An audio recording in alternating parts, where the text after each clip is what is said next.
amigo, en terra de Cerdedo. Nacín á túa beira, soñei que as túas lendas sendo neno. Ergueito, sin fachenda, no brano no inverno, escoitando dolores que baixa entre penedos. O canto, sosegado, penso en ti, Castroviz, pastor de campanarios e luceiros. 20 parroquias soñan e ancean ao redor teu, mentras que ti, Antergo Castroviz, no mar soñas, e como a él abismaste nos números do ceo. Di, bello Castro, é certo que cando todos dormen o son dos cantos dos regueiros ouces o son do mar, o rezo do teu veciño o Seixe. Castroviz, rexo Castro dos Celtas, en terra de Cerdedo, que ouces cantar o Lérez cando volve da feira de Soutelo, soñando cunha noiva da Mariña. Acórdome de ti, dos teus penedos, cubertos de liques e de soños, nesta terra sin castro nin cruceiros, onde os nenos non soñan, nin ledos contos garda o tempo, nin sin presa nin bagares. Pastor de Mamoas en terra de Cerdedo. Pídoche, Castroviz, dende esta terra embellecida nova, 1,5 metros de chan para cando morra, soñar con enxamios dos vencellos, ca flor do toxo, ca gloria das lavercas e a brancura das neves de febreiro. Pedironme que fixera un prólogo do libro, no tal Xosé Otero Pasandín, chamaba Vida e pensamento dun cerdense desterrado, daquela non sabía quen era este home. Pasárame o libro, entón, dicatime de quen estábamos falando. Quedeime con tres rasgos da súa lectura, quedeime con tres rasgos. Un deles é que en 1924 el falaba chamaba a atención sobre a chegada daquela xente de pantalón branco a Ribeira, a Corrubedo, etc. E o contraste coas rexas más dos mariñeiros, e estaba avisando da chegada do mundo da farándula. E se vedes agora, están desmantelando os barcos pesqueiros, hai máis plazas de náutica deportiva que nunca, e de Viveiro a Tui, o litoral galego, é unha asociación de recheos, nada se parece a aquel. Unha segunda que me quedei con el era que, tamén do 24, que ao paso de Calvo Sotelo por determinados lugares, cidades por onde iba, daba lugar a encendidos enfrentamentos, a pelexas, atentados e demais. Entón advertiu sobre dixo así, tragedia remota que se está fraguando. Agora mesmo estamos nunha situación de un fascismo difuso, nos din que queren combatir o fascismo recortando as liberdades, a xente cada un vai polo seu lado, nos cazan como conexos, e dá a impresión de que estamos outra vez no pórtigo de algo, veremos o que, pero de alguma maneira, volve a repetirse a historia. E polo terceira xa, ele ia dicindo, non abonda que falen uns poucos.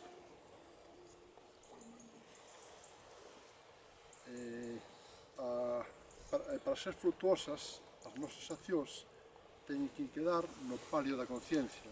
De alguma maneira tamén estaba contando eso que vos digo, que se trata de buscar un mínimo común para avanzar, en lugar de estar buscando o que nos diferencia, porque realmente hoxe estamos vendo que esa desunión e esa tendencia a buscar o particularismo de cada un, pois está dando asa que lle está dando, como vedes. E pouco máis os vou decir, o que quería comentar. Gracias por escutar.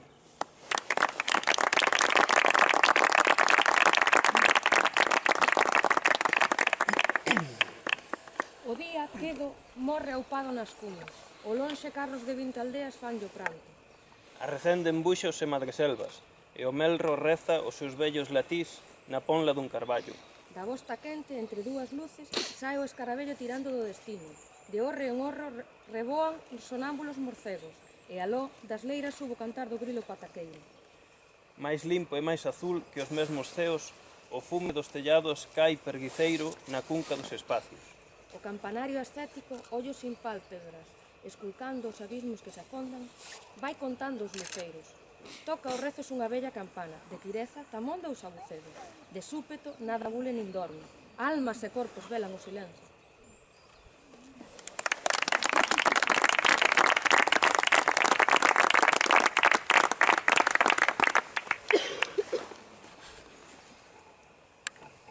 A sombra é máis cego.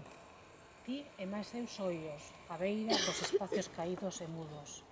O silenzo é macizo como unha morea de gran.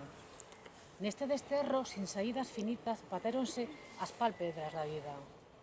As augas esfreixadas non conmoven as cercas lonxanías, nin as ás das gavotas tronzan as ervas aterecidas das nosas esperas. Non hai un espello que che zugue os osos, nin un ecrán que te resucite.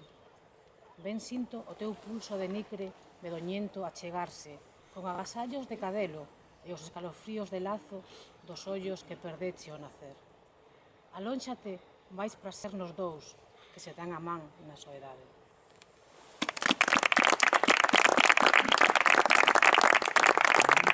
A seguir, pedimoslle ao deseñador Joao Vieites, Monteiro, Marcos Escudero, que fagan a honra de retirar a bandeira e se nos queren ofrecer unhas palabras.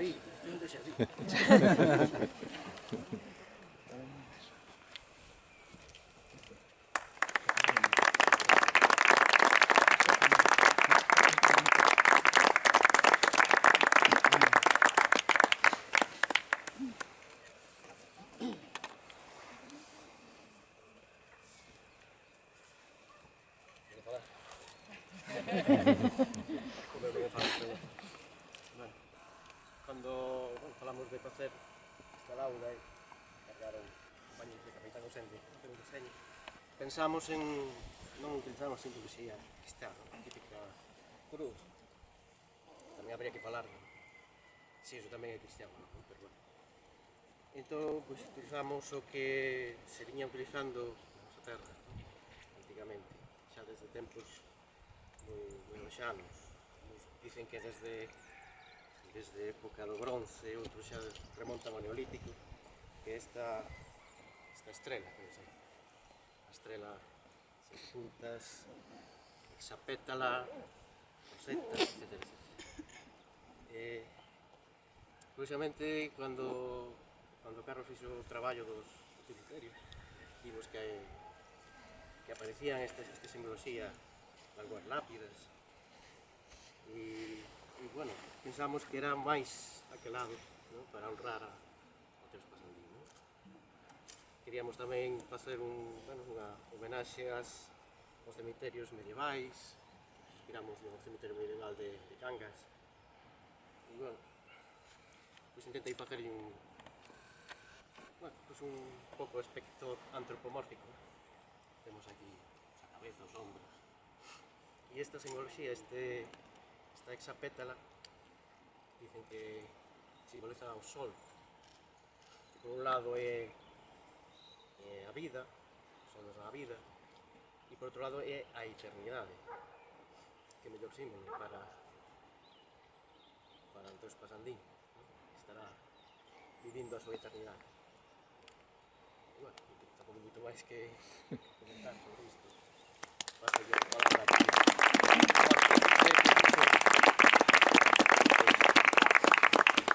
Bueno, pois eu teño que agradecerlle a toda a tropa que me fixeran esta encomenda. É unha máis dun retorcedor de pedras como a min, que xa participei en varios lugares da memoria que lle deu en chamar Telmo Comesaña, o presidente da Asociación pola Memoria de Vigo, e é unha máis de forma parte do meu traballo neste sentido, xunta do Castro de Vigo, a do cemiterio de Pereiró, a do cemiterio de Puxeiros, a do meu pobo de Mos, e unha máis esta aquí en Cerdedo, terra de Canteiros. Ocúrreseme un poema dun veciño meu que di, falando das pedras, é un pouco máis longo, pero anacos de pedra, ánimas labradas, lascas viaxeiras, anacos de loitas, anacos de guerras. Esta é unha guerra que temos que seguir facendo, na que estamos metidos e que temos que recordar a esta xente. Digo lascas viaxeiras porque esta pedra ven de Olla, do Rosal, dos montes da Serra da Groba. Por lá por donde anduvo precisamente tamén empezou a súa fuxida o señor Afranio, que logo veu para cá. Pois aí queda o dito. Sigamos viaxando uns e outros daqui para lá, facendo homenaxe a aquela xente que defendeu a liberdade.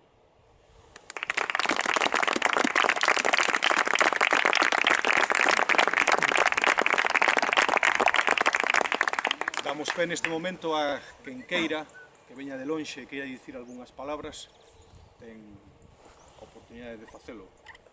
Pepe, Xosé Luís, Carlos, Garrido... E senón a ver se iba a ter que sometelo a censura previa. Tes permiso? E polo tanto, di así, non. E digo, cando íamos á escola non nos falaban da República, e menos aínda do golpe militar do 36, pero lembro moito que nos gababan as porezas dos guerrilleiros, táctica militar seica de invención hispana, contra os invasores franceses ou as mañas dos guerrilleiros de Viriato contra os invasores romanos. Por unha vez penso que debemos facerlle caso á historiografía franquista e adotar o papel de guerrilleiros, pero coas armas da razón e da intelixencia, de resistentes comunais contra a desmemoria, a estulticia e o alleamento dos que nos desgobernan. Inzar o país de núcleos resistentes. Que o noso patrimonio estea estragado, agredido e abandonado, guerrilleiros resistentes que o poñan en valor. Que a ignorancia caciquile a silvestrada, ollo, no corretor, cando puxen a silvestrada, dicíame que non mo daba como galego, e a primeira opción, é totalmente certo, que poñía para corrixilo era de Vila Silvestre, que evidentemente non era a caída a situación. Que a ignorancia que ciquile a silvestrada faga aparecer complexos e pontes romanas no antigo Cerdedo, guerrilleiros, con perdón do capitán Gosende, que poñan no seu sitio a trangallada.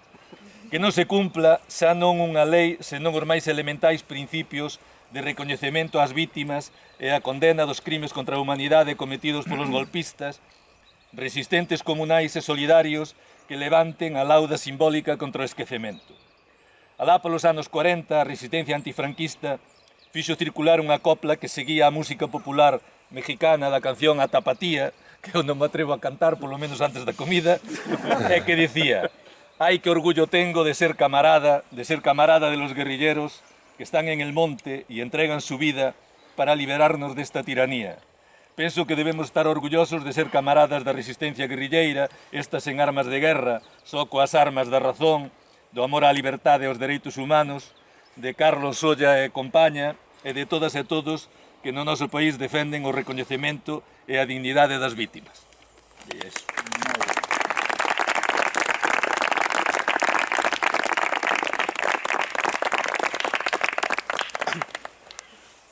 Parábola, para Manuel Antonio.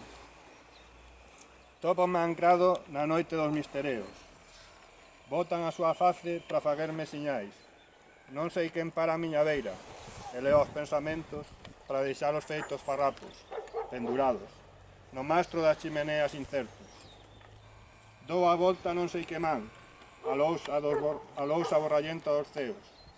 Os epitafios quedaron do ribés, e entre as sombras latexan ameazas, son os recadeiros mordegos, e paso o tren do suizo final, sacudindo as argolas no silencio. Que pasa? Venceron os diaños, di Miguel, e fuxeu Deus polo postigo aberto.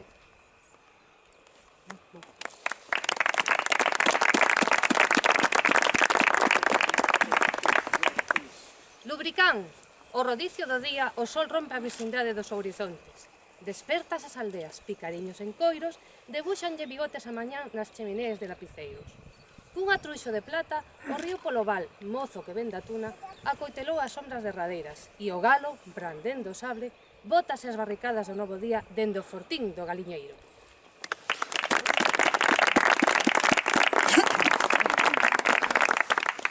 A noitiña, tras das finestras, a miña moza chora, sabe que son ateo. O sapo dalle leccións a fonte, o leval o compás director pitagórico, no tamboril do tempo. As estrelas amortallan o día aforcado na cume derradeira. Os osos, xugados polas horas do campanario, engaravítanse no vento, mentras unha muller, non sei se canta ou reza, ten man de vaca polo camareiro.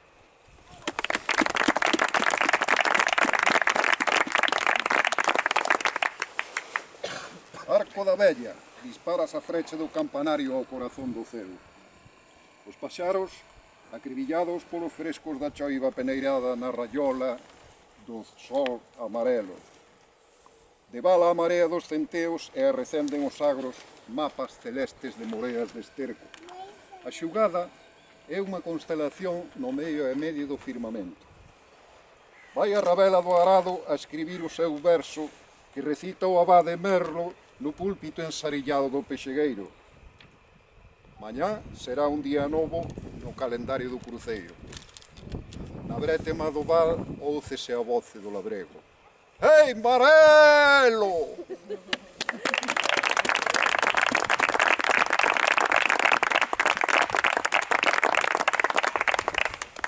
Das biografías que do noso persoeiro fixeron Dionisio Pereira en 2004 ou María Cuquejo Enríquez en 2006, lemos que Xosé Roxelio Otero Espasandín veu o mundo co Cantar dos Galos o 8 de Santos de 1900 na freguesía cerdedense de Santa Baia de Castro, Fondal de Castrodiz.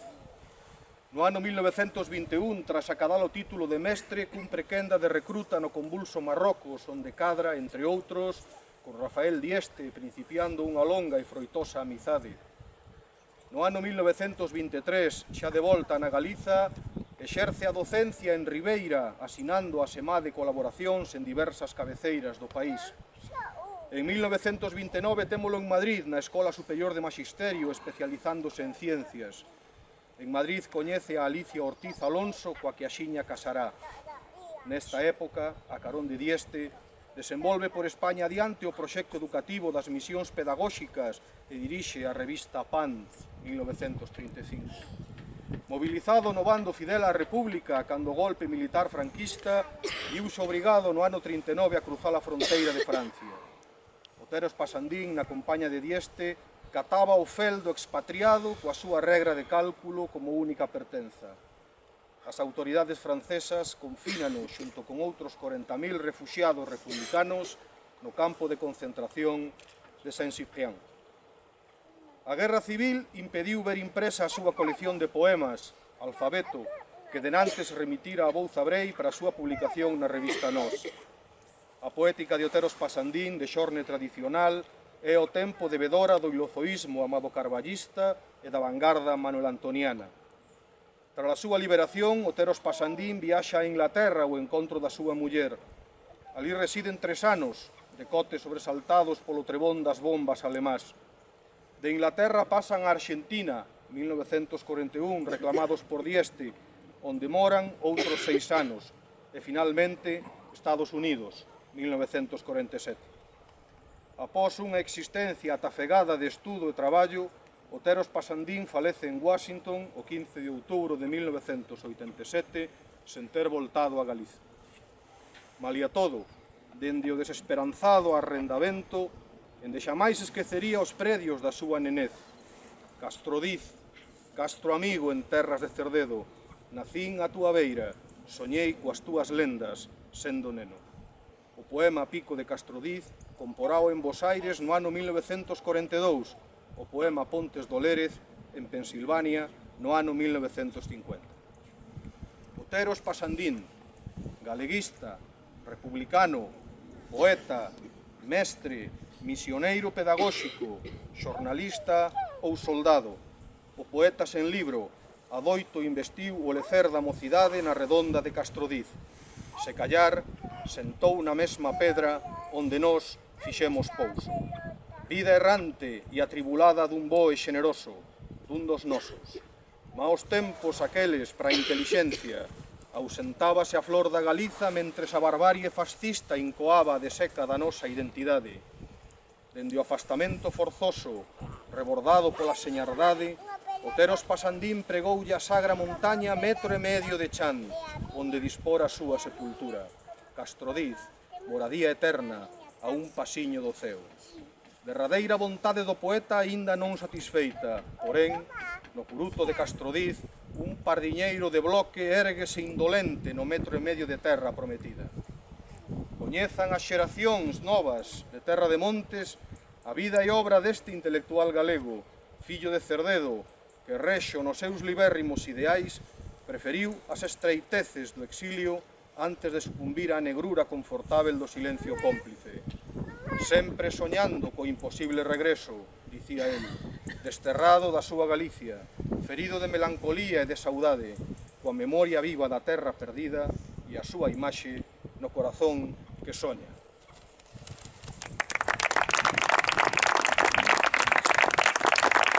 Teixo, a árbore simbólica do Teixo, simplemente en nome de Capitán Gosende queremos vos agradecer de corazón a vosa presenza hoxe aquí no predio da Fonte do Raca, lugar das Raposeiras, aldea de Meilide, exconcello de Cerdedo, Terra de Montes, Galiza, Europa, planeta Terra. Agradecémolo de corazón, e lembro o que comentou Pepe Álvarez onte na súa intervención en Mourente. Son estes actos para recordar, actos cordiais, actos que nos tocan o corazón. Queremos deste xeito tocar de novo o corazón de Otero Spasandín. Otero Spasandín que nos levou a súa poesía, que nos levou o seu combativo galeguismo, que nos levou a defensa da legalidade republicana e que viu truncada a súa proxección xustamente por un golpe de Estado e por unha guerra sanguente. Otero Spasandín pasou perto de 50 anos no exilio, mas aínda así, nunha carta enviada a un seu veciño, Manuel Monteagudo, querido Manuel Monteagudo, dicíalle que aínda na soleira dos seus 87 anos, un peciño xa na sepultura, dicía que se seguía sentindo o mesmo, palabra textual, arrapiezo, coi comezos de século. Esta é a primeira lauda que descubrimos, grazas á vosa xenerosidade. É a primeira, mas dende logo non vai ser a última. O alcalde republicano Antonio Sueiro Cadavide terá aquí unha lauda. O alcalde accidental, tenente de alcalde da Corporación Republicana de Cerdedo, Luciano García Bentín, terá aquí a súa lauda. Francisco Varela Garrido, Pancho Varela, avó de Fernando Salgado, terá aquí a súa lauda. Xosé Torres Paz, presidente do PSOE de Cerdedo, fusilado no ano 36, avó de Fernando Salgado, fusilado no verán do 37, tamén terá aquí a súa lauda. E se a saúde nos acompaña e a fortaleza e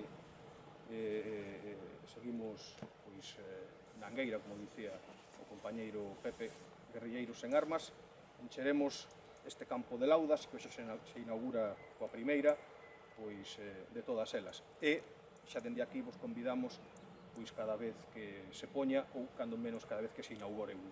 Moitas gracias, de verdade.